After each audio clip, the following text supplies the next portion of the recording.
If I were to give 1,000 car enthusiasts a task that read, "We have chosen you to create your perfect daily driver with no limitations," they would come back to me with something like this. Okay, maybe the estate version. But anyway, what is this? Well, it's a Mercedes E63S. And in this video, I'm going to help you, the audience, understand why this Mercedes is pretty much as close to car perfection as you can get. My name's Tom, and you're watching Paragon Cars. Let's go.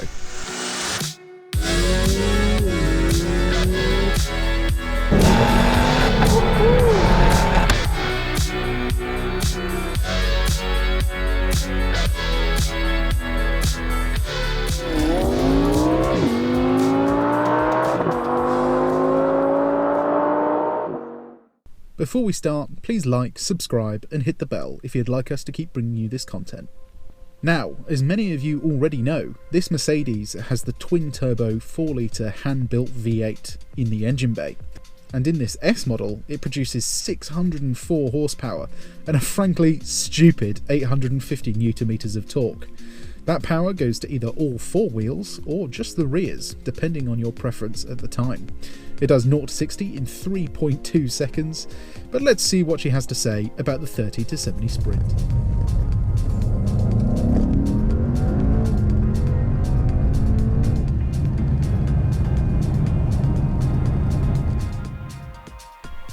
This car really is just in a different league.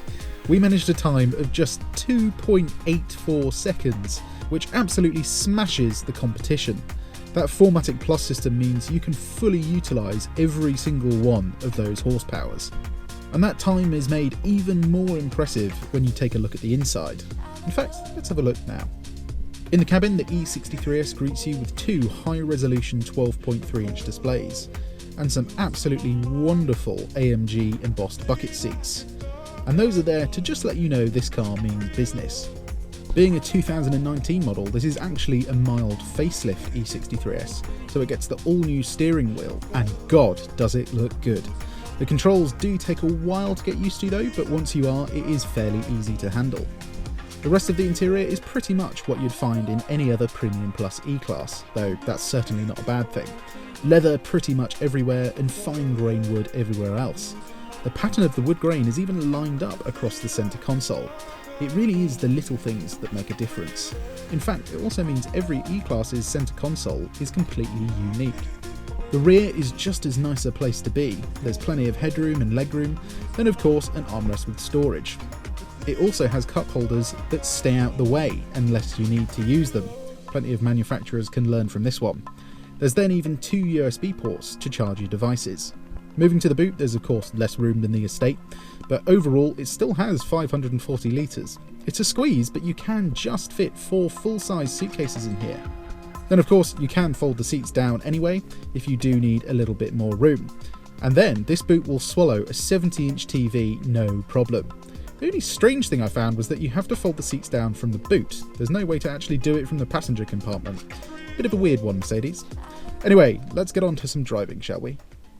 Well, I won't lie, it's quite intimidating getting into this thing for the first time. There's a couple of things that are inherently different from a normal Mercedes E-Class and even a C63. First off, the steering has so much precision to it. It responds so quickly to your inputs. And you can almost feel the camber on the wheels. The one thing that does feel very nice though is the air suspension system. This has got Mercedes' active body control, so you can actually raise and lower the air suspension system if you want to.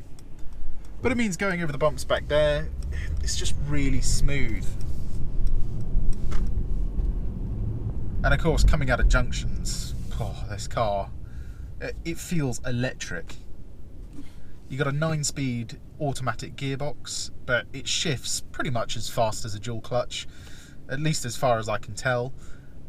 And it just blends the gears together. We're just sitting in comfort mode now, and my God, you can already feel that this just has so much power to give. But back to the steering, as yes, it's precise, and yes, it feels like a proper sports car. but it is quite light in comfort mode. Dailying this car around town is just as easy as a normal E-Class. The only thing I guess you could say is bad is that the car is quite big, so manoeuvring around tight spaces is quite difficult. But as you'll see in a minute, the turning circle is actually fairly good. But one thing I will say right from the get-go, I have never driven a car that wants you to rag it around as much as this thing does.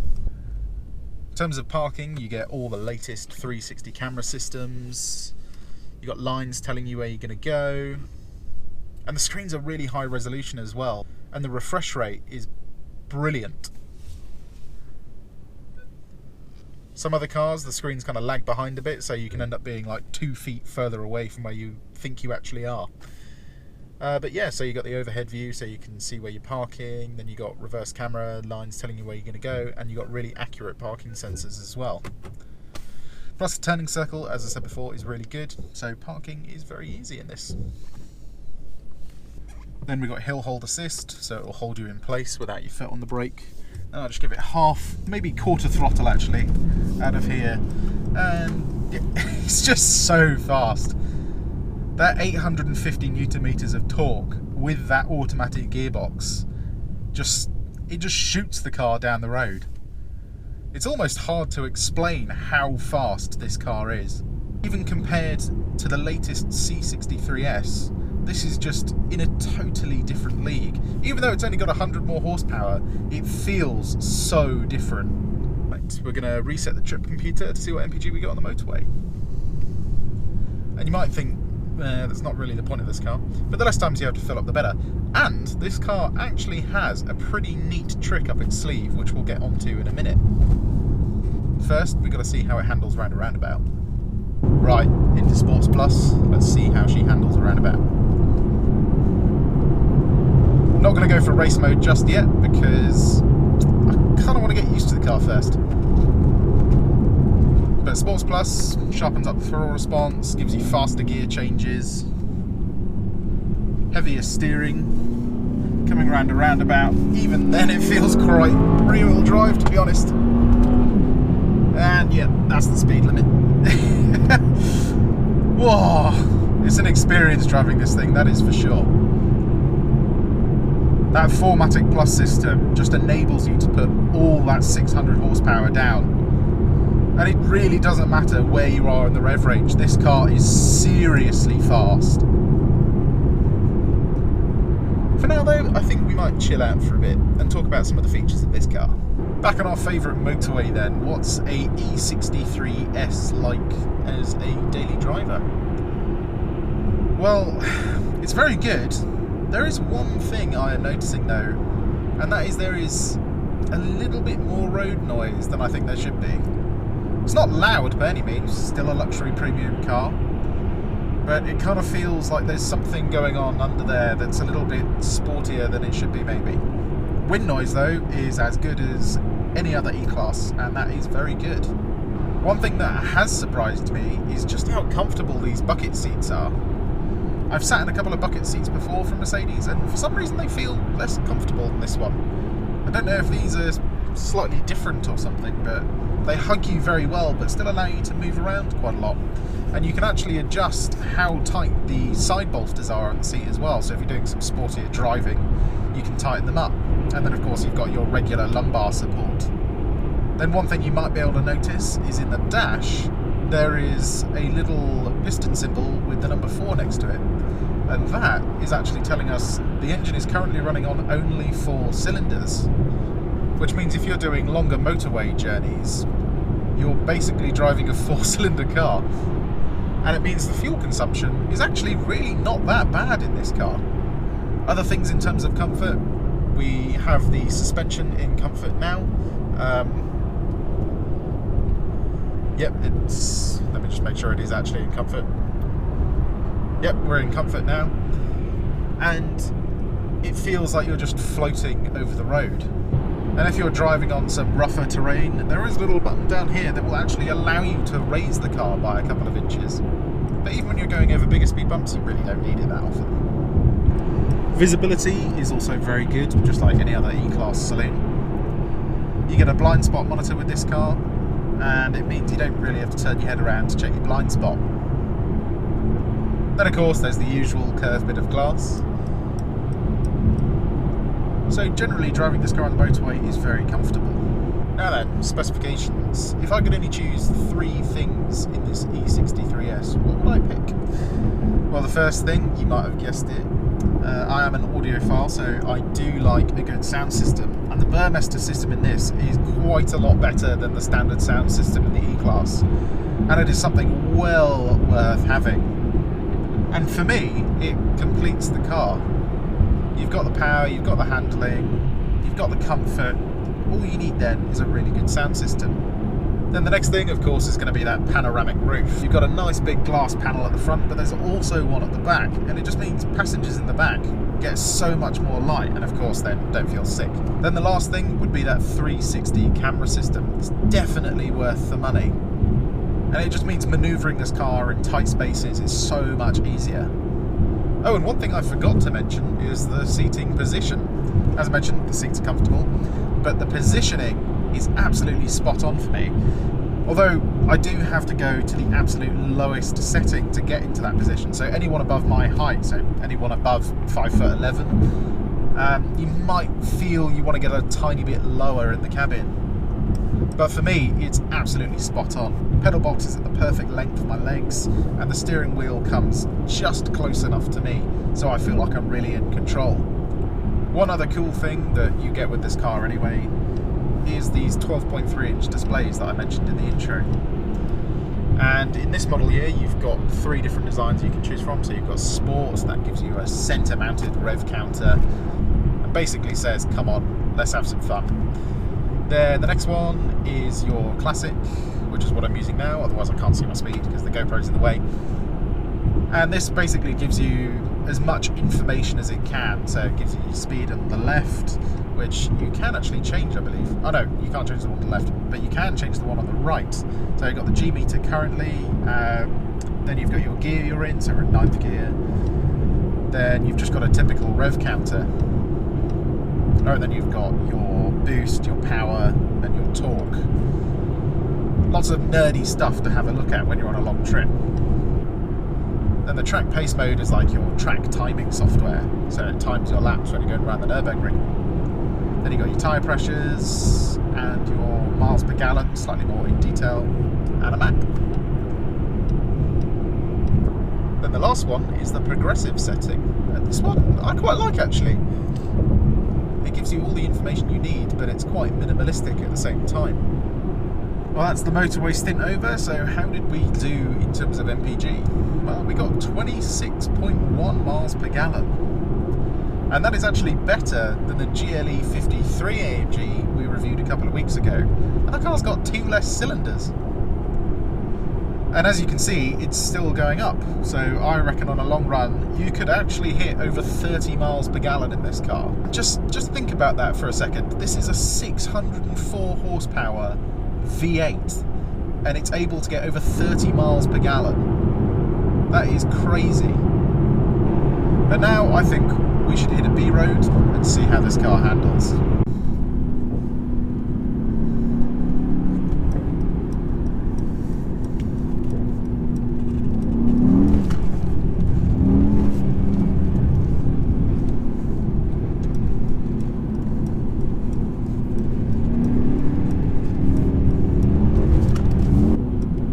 Alright, let's see how this E63S handles a roundabout. We've got the pan roof open, so you'll hear a bit more exhaust noise. ESP in Sport in race mode. And it's interesting, it kind of goes sideways, but it's trying to get you to do a fast lap rather than go super sideways. But it gets up to the speed limit stupidly fast, this car. You have to really watch the speedo in this.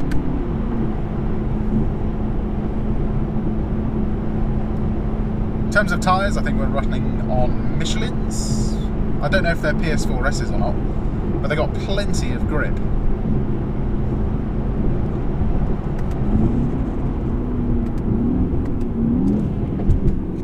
Get some lovely cracks from the exhaust.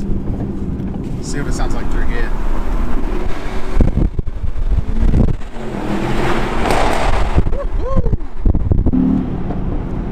But your right foot just keeps wanting to do this. It's just like endless pops and bangs.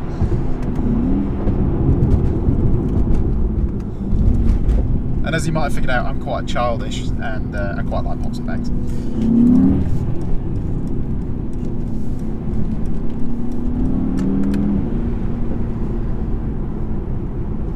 So yes, even with the four-wheel drive system on, this car will happily go sideways. But it's mature about it. Steering is very good as well, actually. Feels quite different to the GLE 53. It's much more precise. You can tell what the front wheel's doing just a little bit more as well. Of course, you can switch this into two-wheel drive mode if you want to do big smoky drifts and burnouts. But I don't think I should do that on a public road. Back to our favourite B road. Let's give it some. Basically the speed limit. I really like the steering in this car, and I read quite a few reviews about this where they said the suspension was a little too stiff for UK roads, and we're in the firmest setting now, and I'm not feeling that, to be honest. Feels very composed, never seems to leave the road. That's what you want in a car with this much power anyway.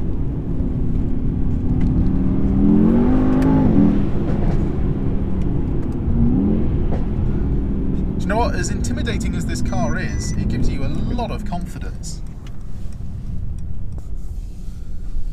Let's see what a sort of launch is like.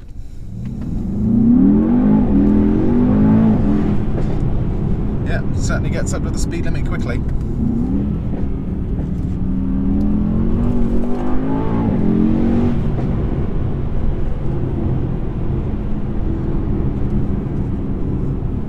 The fun is over in just 3 seconds. Sounds familiar.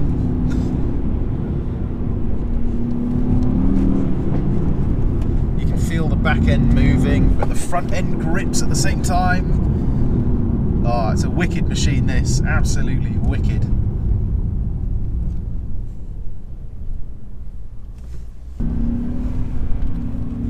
Let's give it one more go down the B road.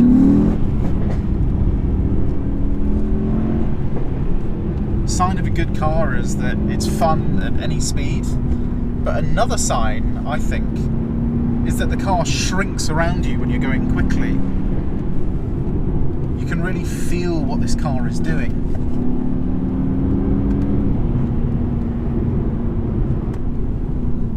Gives you so much confidence. If there wasn't so much traffic, I'd give it a bit more gas, but gotta be careful.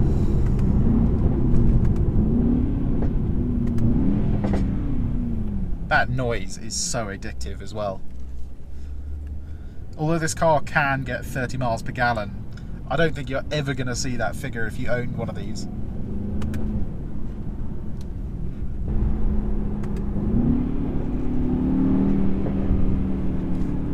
Around some tighter corners then. Watch out for the cyclist. And that's speed limit.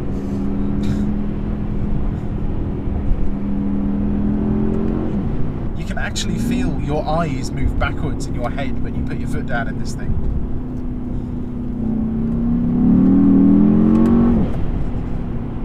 It's nice to feel some rear drive bias.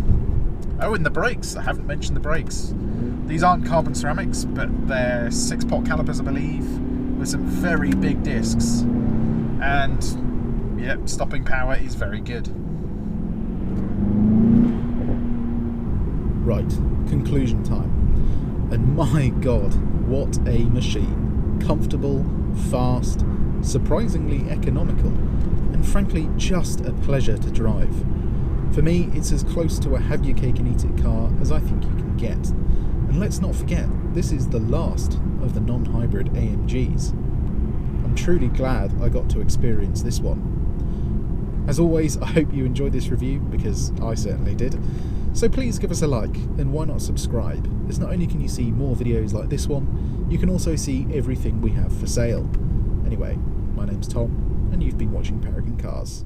I'll see you on the next one. Goodbye.